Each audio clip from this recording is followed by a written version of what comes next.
So even though I admit I have a lot of fun listening to expensive high-end audio gear, what really gets me going is when I come across an affordable component that can deliver true high-end sound.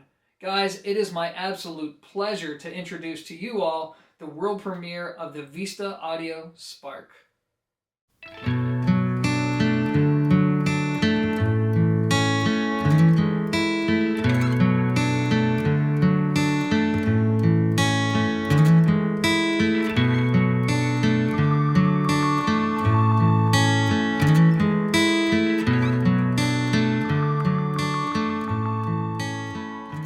Alright, so let's kick things off by talking about the company that makes this unit.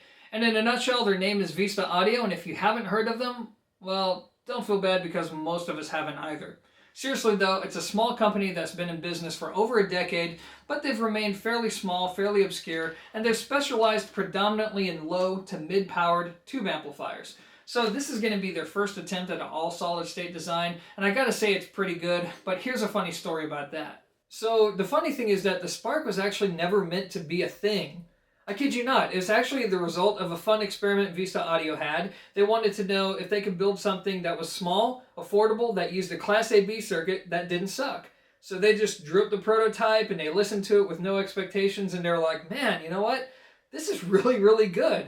So they continued making further prototypes until, well, it evolved into what you see today. Now, the ultimate goal for the Spark is to have excellent measured performance as well as to be able to capture the sound of their older tube products. So the big question is, how does it sound? Man, you know what, guys? I hate using the word best when it comes to describing the sound of a component because what the hell does that even mean? Usually it's just based off of somebody's bias or limited amount of experience. But I'm going to go ahead and be a hypocrite today and actually go on record to say that, you know what, after giving it a lot of thought, I'm comfortable with saying that I feel like the Spark is the best sounding integrated amplifier that I've heard under the $500 price point.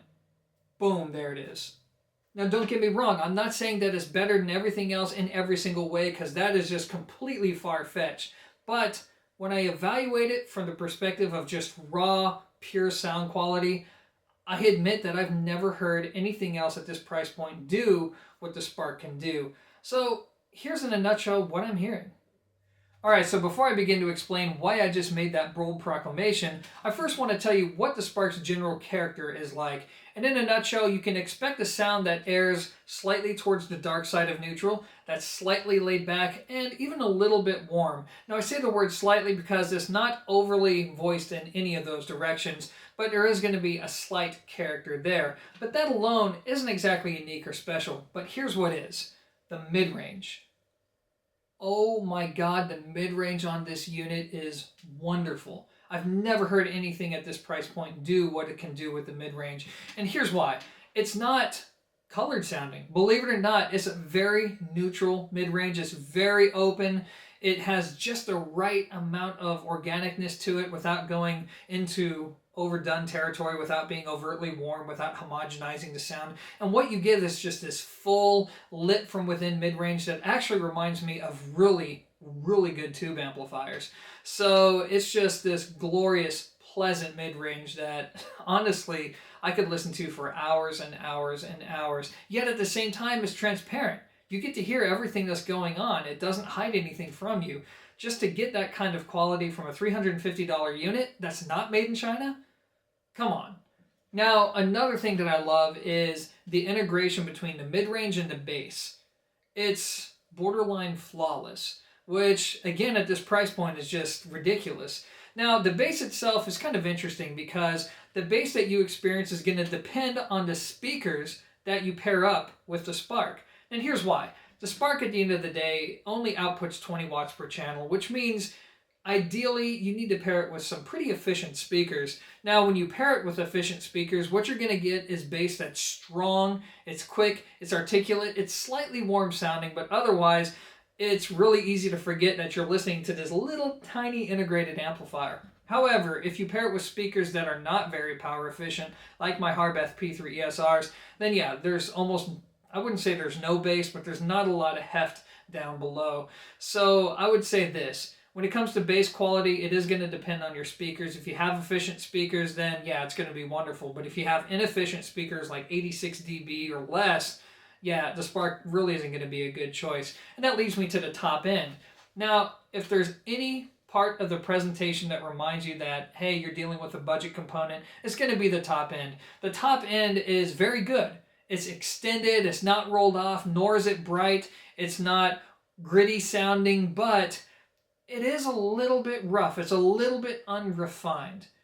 And really, that's to be expected from something that small and that inexpensive. In fact, I will even say it's more refined sounding than similar priced NAD, Cambridge Audio, whatever the case may be, products. So it's still very good, but when you're dealing with something that's as good as the Spark, unfortunately, some of the kinks in his armor is going to expose itself. Otherwise, this is a very well done amplifier. It is intensely musical, yet transparent enough to really show you what's going on with various recordings. So the big question is, well, what else is wrong with it? It can't be that good, can it? So if I had to be honest with you guys, I can only find 3 things worth mentioning. Number 1 is going to be the treble, which again, isn't really a problem. I mean, this is an affordable amp, and most products at this price point don't even sound as good on the top end. So again, this isn't really a big criticism. It's not bright, it's not harsh sounding. It's just when you have a mid-range that's as good as the Sparks, and when you have really good bass, it does draw attention to the fact that the treble is the weak link. But otherwise, I mean, come on, it's a $350 amp. What do you expect? The other thing is, well, it's a niche product. I mean, look at this. This is the Spark. It's a tiny 20 watt per channel integrated amplifier. So if you're expecting these huge dynamics, if you're expecting a lot of power and you listen very, very loud, I mean, obviously this is not the right choice for you unless you're running something like a pair of Klipschorns, in which case, yeah, this is perfect. Otherwise though, I mean, just common sense. If you have a pair of speakers that are 89, 90 dB efficient, then yeah, this would be perfect for like a secondary system or even possibly a main system, provided you don't want to jam out at 100 dB. Otherwise, the only issue is aesthetics. I think that it would be cool if Vista Audio were to offer this unit in a different finish, maybe with like white around the chassis or red or something just to give it a little bit more pop. But again, is this really a problem with the unit? I mean, I feel like I'm just reaching out here just to balance out this otherwise rave review, which leads me to my final thoughts. So I think this is going to be my first genuine rave review, guys. The bottom line is this: I haven't heard an integrated amplifier at this price point that sounds better than the Spark, or anywhere close for that matter. It has this beautiful mid-range, it has rhythmic bass, it's a very musical sounding component that's still accurate enough to show you the differences on your recordings. I mean, as long as you can make use of its 20 watts, I mean, I don't understand why you wouldn't try it, especially when you consider that Vista Audio offers you a reasonable trial period whenever you buy one of these components. So guys, this is a fantastic integrated amplifier, and it makes me excited because this makes true high-end sound accessible to the average person, and to me, that's always something worth celebrating. So that's just it for me, guys. As always, thanks for watching, and until next time, peace.